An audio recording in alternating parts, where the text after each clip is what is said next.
Қартәжей аш құрсақ күнелтуде. Редакциямызға көршілерінің жайын айтып, сұрыптау бекетінің тұрғындары хабарласты. Айтуларынша зейнеткердің зейнетақысын туысқан сіңілісі тартып әкетеді екен. Ал қарияны көршілері тамақтандыруға мәжбүр. Как ты на это 5000 живешь? Ну, я одна, мне хватает гречка, хлеб, вот все. Мясо вы давно ели? Недавно ел, давали. Ну, когда мы даем... Валентина Брынцеваның тоңазытқышы сөренің жұмысын атқарып тұр. Ішінде макарон, нан, шай, күнбағыс майын қойыпты. Көршілердің сөзінше олар күн сайын тамақ әкеледі екен. Қарт кісі жалғыз тұрады. Қамқоршысы ретінде ағасының қызын атауда. Ол банк картасы құжаттарын барлығын алып кеткен. Зейнеткердің сөзінше айына бір рет келіп, ақша мен азық-түлік әкеліп береді екен.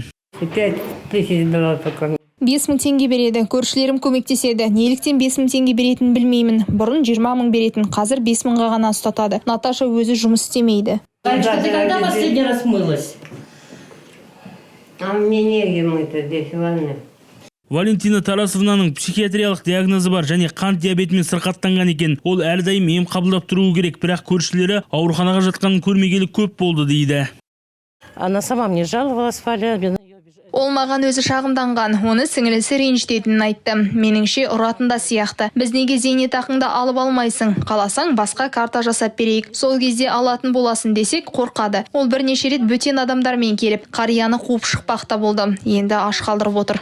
Бір кездері Валентина Брынцева мектеп-интернатта медбике болып еңбек етіпті. Өз балалары жоқ. Зейнеткердің есте сақтау қабілеті де төмендей бастапты. Бір рет полиция қызметкерлері тоқтатқанда қайда тұратынын айта алмаған. Көршілері қарияның қоқысын тамақ іздегенін де аңғарыпты. Коммунал шығындарында да қары жиналып қалған. Қазір үйінен көп шықпайды екен. Біз зейнеткердің туысымен тілдесіп көрдік. Никакого опекуна, никакого бабушки, там нету ни дедушки, ни бабушки, я не знаю, что вы, кто вы, и вообще я разговаривать с вами не собираюсь. Так, родная, еще раз сюда позвонишь, тебе хреново будет, поняла? Жұмыспен қамту және әлеуметтік бағдарламалар бөлімінің мәліметінше Валентина Брынцеваның ресми қамқоршысы жоқ. Құқық қорғаушылар мұндай жағдайда учаскелік полиция қызметкеріне шағымдануға кеңес береді. Туысы зейнеткердің үйінде тұрғанда көршілері шағым түсіріпті. Полицейлер оны үйден қуған, бірақ қазір көршілер қарияның өмірі үшін алаңдайды. Аян Алматұлы, Ирина Нинашева, Данил Заславский, 5-ші арна.